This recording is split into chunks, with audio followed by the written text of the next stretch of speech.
Welcome to UK Business Show, UK's premier business show where we feature business thought leaders, high achievers, and industry experts. Today's episode is brought to you by World Outsourcing Solutions Limited, a company that specializes in helping executive business owners with virtual assistant services and business growth systems. Here's your host, Yukai Kechidori. Welcome back. It's Yokai again. So great to be with you here today. You know, in our series on financial planning, we promised that we're going to bring you experts, people who are actually doing this stuff. And my guest today is a master when it comes to cash flow management. In fact, we've entitled today's interview, Cashflow Management Mistakes that you as a business owner needs to avoid. We may develop that in depending on how the conversation is going to go. But my intention, in fact, our intention together with my guests here today is to help you as a business owner. If you're getting started, how to get started right in managing your cash so that you can grow it. And once you grow it, you can diversify and do all that sort of things that you want to do. And if you are just joining us for the first time, you're in the right place because you're going to learn from people who are thought leaders in their field. And with me today is Matthew McDaniel. Matthew, thank you so much for joining us here today. Yukai, thank you so very much for having me today.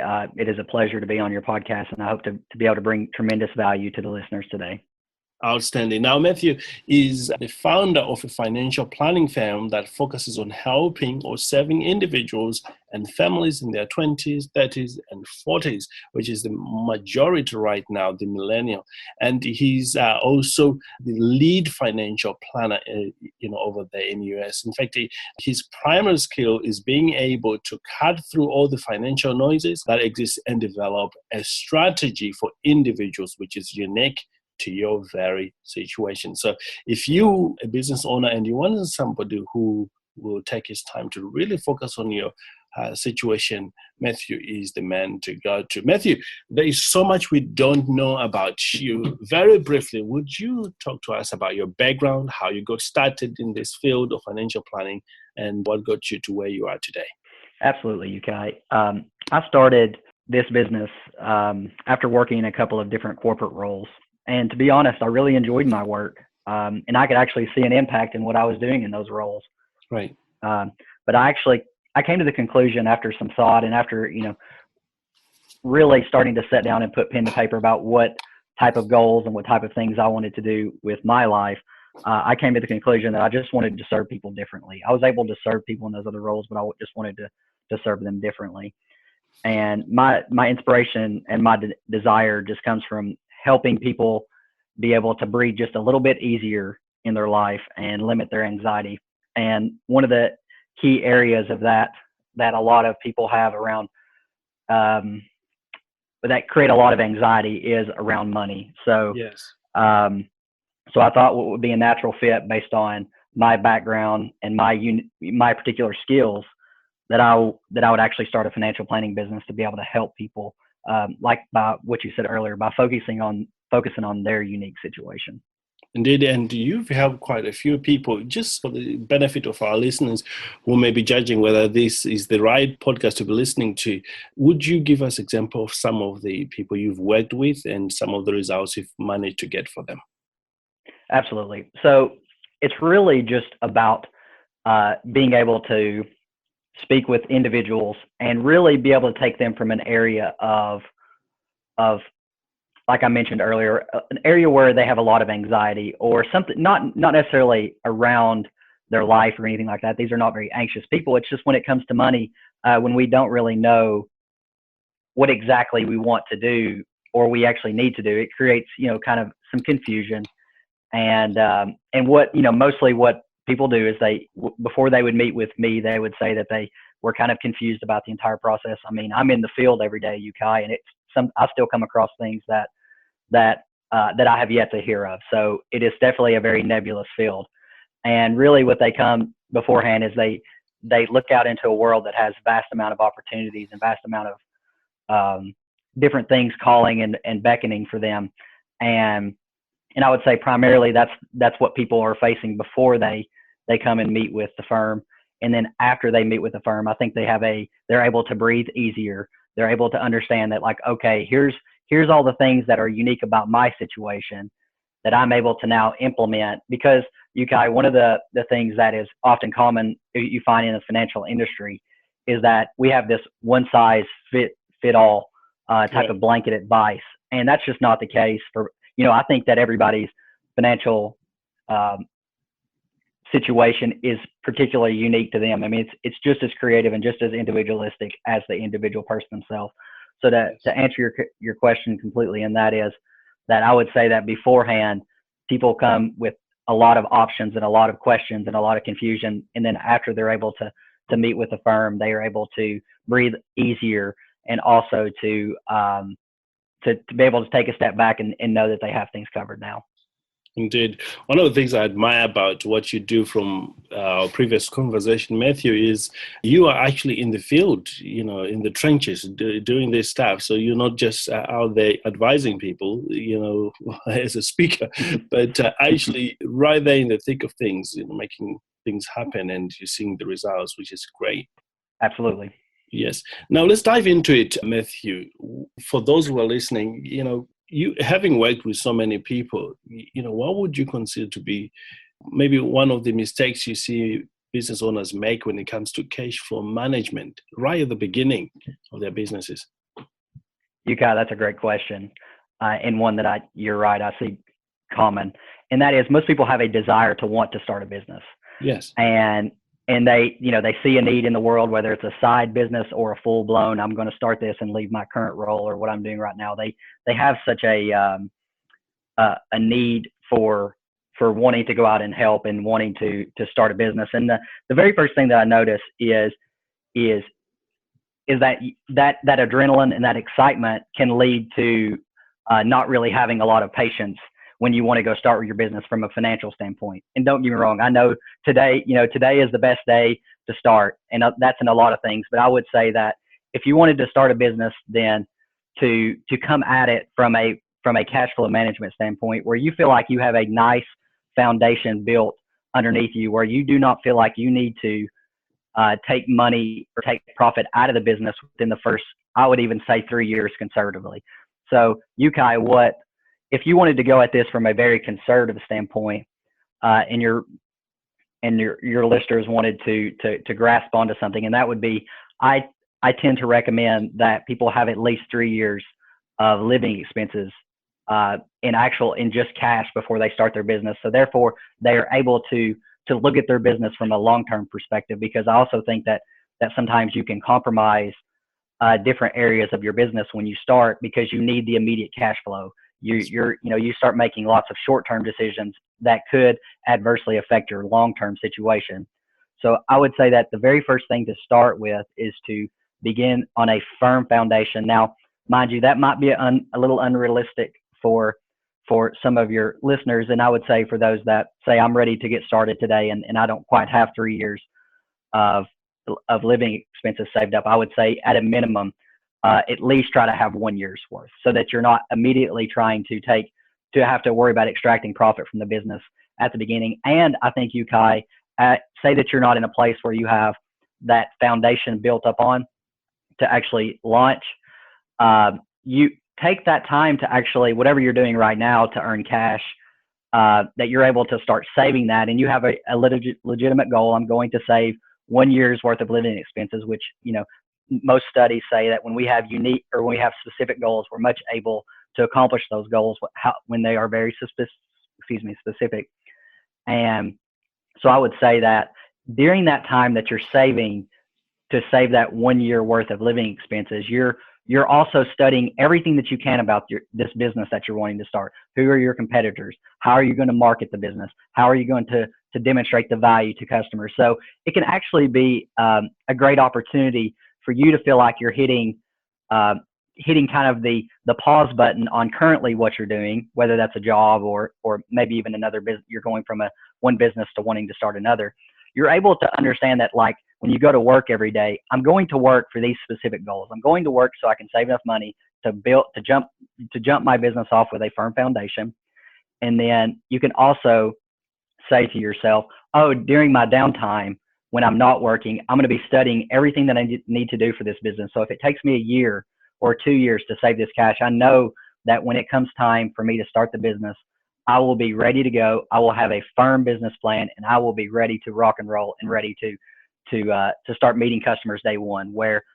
And I think that if you take that time and if you are able to show some patience, you can walk right into that situation with such a level of strength that it would be, no matter what business that you're going into, it would be quite difficult to bring you down, because you're coming in with such financial strength. Instead of, if you just say you have a great business idea and you just know it's going to work, and you're going to fund it with either debt or credit cards, which most of the time most businesses are started on credit cards, and as debt. And so that might be one thing to think about, whereas one side you're coming into the business with such financial strength, and the other side you may be coming with some potential areas of where things outside of your control could actually limit you quite heavily. Indeed. Matthew, I wish I had listened to you right when I got started way back in 2008, because it was just about the same time when the whole things were coming down. I just went straight into the business. 1 year into it, I had not, saved money aside. And guess what? When I was approaching new clients, I was coming from a place of needy. And when you come from that place of needy, people sense it and they run away. But if you're coming from a sense of abundance, like, I'm not worried about you becoming my client right now because I've got enough for me to survive for the next year. You have that pull thing about. In my experience, gosh, man, I was, running. If they say no, I get discouraged because I needed the money. Mm-hmm. Absolutely, you guys. And I'm glad you're pointing this out, because when you're starting out, you don't have that sort of input, and I'm glad that you're sharing that with us. Now, for those who perhaps have already got into business, but they don't have the savings, and they already have made that mistake of just going in there without thinking, okay, do I have that lump sum? What can they do today to fix it before it all goes pear-shaped? You bring up an excellent point, Yukai, and I there have been many businesses started based on just bootstrapping everything. Many great businesses. So I don't want to come across as saying that you can't do it. I just would like to see people come from a sense of financial strength. So yes. I would say that one thing that you can do to limit your financial risk while you are starting a business, or say that you're even into a couple years, what you can do is you can actually grow your business by, say that you want to introduce a new product or start a new business. What I would say is, a lot of times people will go out and say, okay, I'm going to go start the business, and I'm going to just kind of force this on people, and because I think it's a good idea, therefore everybody else will think it's a good idea. And that can be quite a negative point of view, because you don't really know what your customers think. And I would say that one thing that you can do is just, you have an inner group, and everybody has an inner network. And what I would do is I would actually call them, each one of them, and say, hey, lunch is on me, dinner's on me, coffee's on me. I just want to talk to you about this business idea that I have, and get your feedback and get your input. And come across with the disclaimer, hey, I'm not trying, you don't have to buy whatever I'm selling or anything like that. I just would like information. And what you're able to do in those meetings is you're able to get things out of your head that may seem obvious, because most people, when they start a business, they're coming from a level of expertise. And in that expertise, you think that it's easy to you because you're an expert in it. Well, most of the time, it's not easy to other people. So that, when you go and you speak with people, you actually hear about their pain points and hear about, actually, I would not be interested in this product, but if you offered me something here, I know, just within the financial planning community that I'm a part of, I've talked to many people who have started off wanting to start this type of business, but after they talk with 4 to 5 friends, they actually say, this is actually a bigger need. These people are telling me a bigger need, and I'm going to go start that business instead. It's related to what I'm doing. So I think that if you can go out and get as much market research, now, you can go hire a big firm to do quote unquote market research. But I think that you can get plenty of information to make very educated, very sound decisions if you will actually go out and speak to people who who may be in service for your product or who may not be. And I think you can get just a wealth of ideas. And that's a way to, when you go to buy the market research or anything like that, that can have a heavy price tag, where the method that I'm describing here can be as simple as, just a coffee for the day, a couple bucks here, or a few dollars worth of dinner here. And also too, it's a great thing to do because you can connect with people and they kind of feel like they're advocates on behalf of your business because they helped you start it. And they, and to go back to point one, during this time that you're saving for this business or the time that you're building that foundation, well, set on your calendar that you're going to take out one person a week and figure out and get their input on their business. And, some people, and I think you can pick up, if you sit down with somebody for 60 minutes, 90 minutes, 75% of that conversation could not really be applicable to your business. But I guarantee you're going to walk away with one thing that you can say, okay, this is what I need to do and this is what I need to change. Because the thing that small businesses have that these large corporations do not have is the nimbleness to change. You can be offering one thing, and if you have a few customers or a few clients or anything like that, you can change rather quickly into really what the market is saying that they want. So I like to develop a concept which is called function stacking, where you put good things on top of good things that create a larger picture. And I think that if you wanted to function stack these first two steps, it would be, okay, I need to save up some cash to start this business. So I'm coming at it with a strong foundation. And during that time, I'm going to get as many perspective ideas as I can from my inner network. And even when you get to their network, say, when you're talking to them, just say, hey, do you know anybody that's either in this field that I can even talk with further? Talk with people who would be, quote unquote, your competitors, not to get the inside scoop or anything, just to talk with them. I just don't think that anything wrong can come from this type of engagement. And I heard a quote a couple years ago that kind of stuck with me, and it was, exposure leads to opportunity. So the more that you're exposing yourself to all these things, the more opportunities are naturally going to come your way. Do you know, you are nailing it right on top. This is incredible.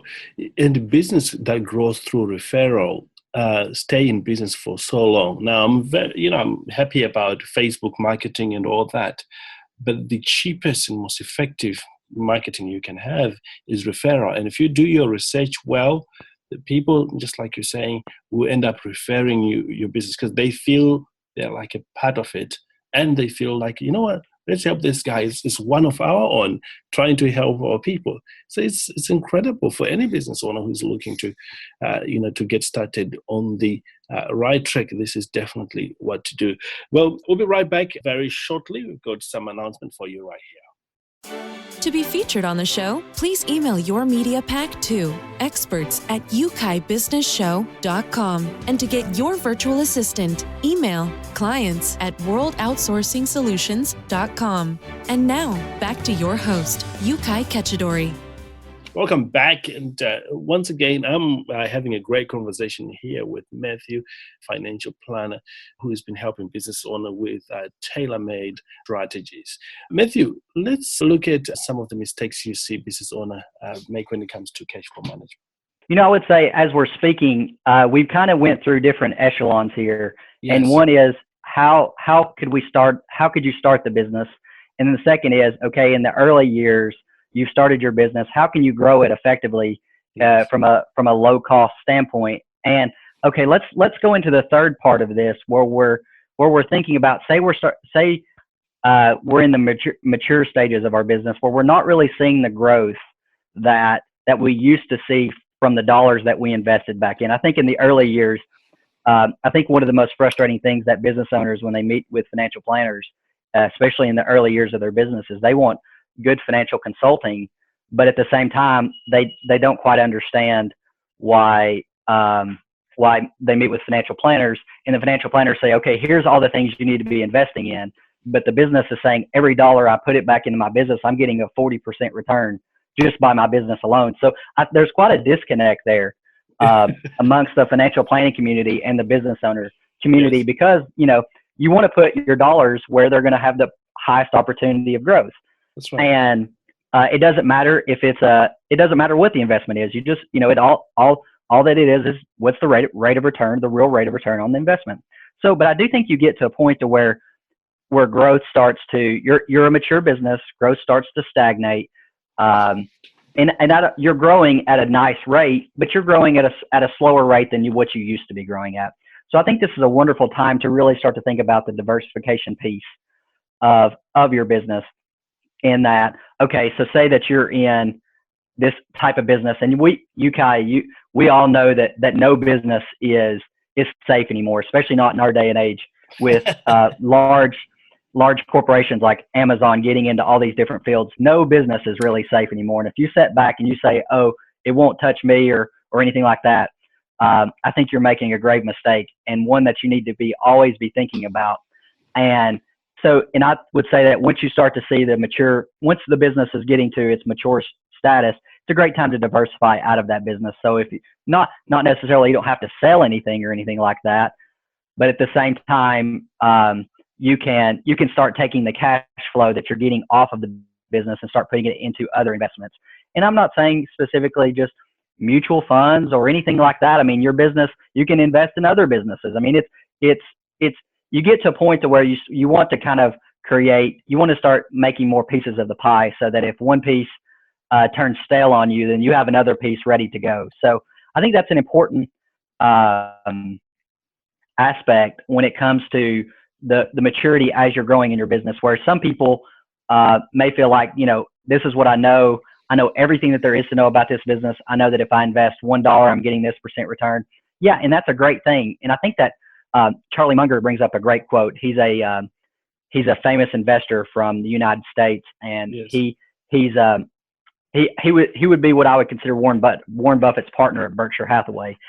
And he says that, I'm not talking about diversification like you need to go and buy every stock in the S&P 500. I'm just saying that he has a simple quote that says diversification is plenty enough for me if I have an ownership stake in the local grocery, the local hardware store, a piece of the local bank. It's just, you start to get into those types of ideas where even just a local diversification be quite profound. And that's just a great opportunity for business owners to kind of branch out. And also, if you've created a mature business, then I want to tell you that you have done a very, very difficult thing, considering we look at the failure rates and whatnot of businesses. You know your stuff. And Right. I can guarantee you that young businesses that need capital and expertise, they have the business idea, but they need capital and expertise. It would be a wonderful fit if you two could get together, and it would be a total win-win situation in those different venues and whatnot. So I would say that is the natural progression of how I would see stepping through, where at the beginning you're starting your business and you want to do it from a firm foundation. The second is, okay, I want to grow it, but I want to grow it in a way that's cost effective. And third is, I've reached a level of maturity, and what do I do now with this cash that's coming off the business? Indeed. Gosh, man, this is incredible. If you just joined us, I am joined on the show here by Matthew McDaniel, an expert when it comes to financial planning. Matthew, we never like to leave the show without talking to you as a business owner, like many people. Now, what makes you continue doing what you're doing? You guys, a great question. I love what I'm doing. I love doing this. Yes. And I feel like I'm coming at this from both sides of the perspective, because I'm very much running a business right now. A lot of these things that I'm saying, I'm trying my best to pound them into my head, saying, to continue saying these things so that I can do them.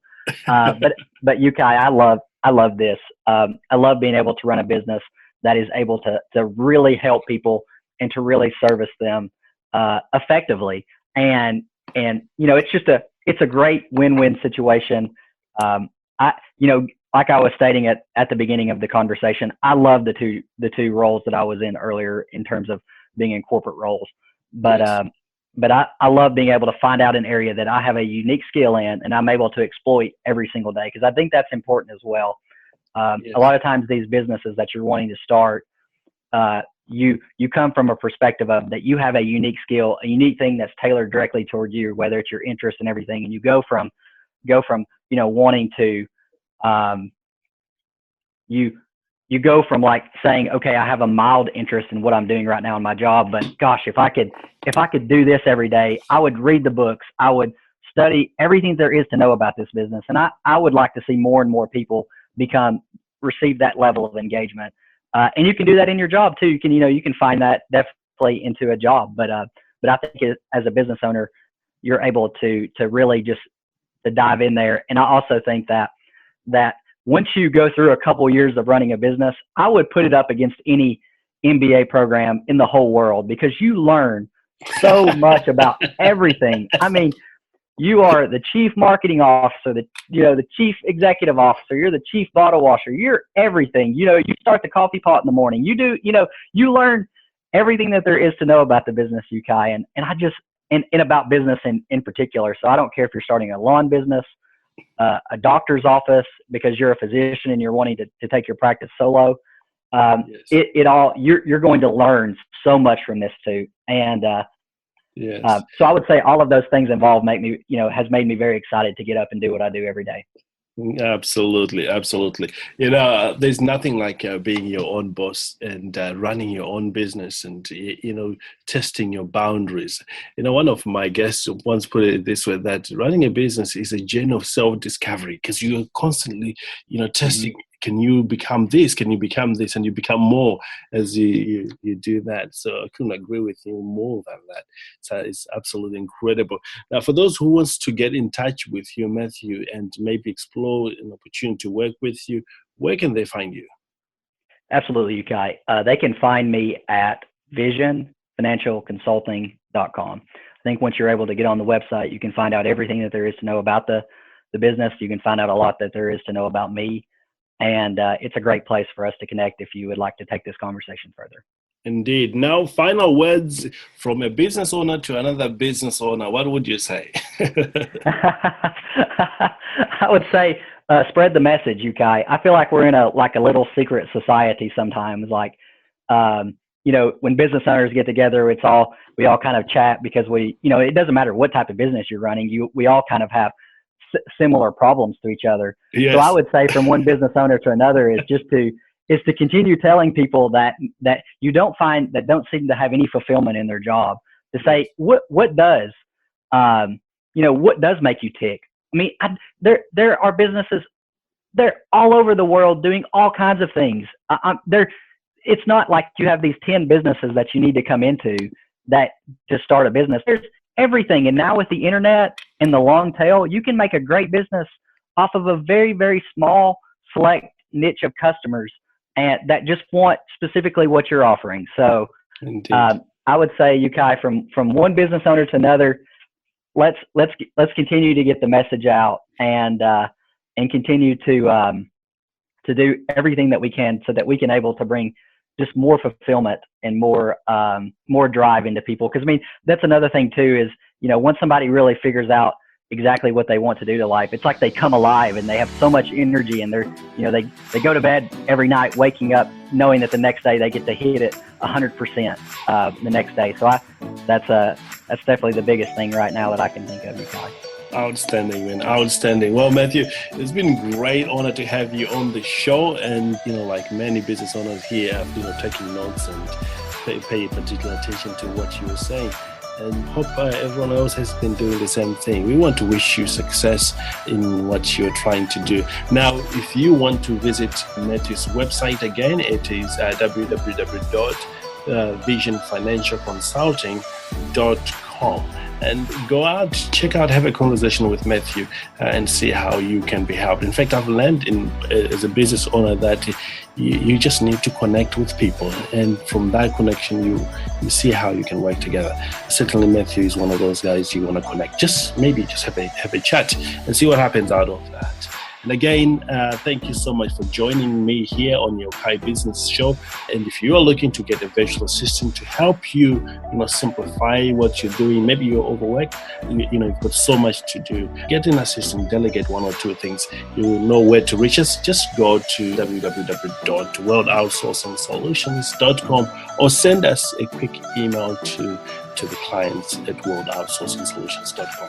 With that said, I really appreciate every single one of you. And as business owner, we are pulling for you. We are rooting for you. Thank you for listening to UK Business Show. We will be back to bring you more episodes with success stories and advice straight from the experts. Want more? Check out www.ukbusinessshow.com. Get your free trial of our virtual assistant service today. Just visit www.worldoutsourcingsolutions.com.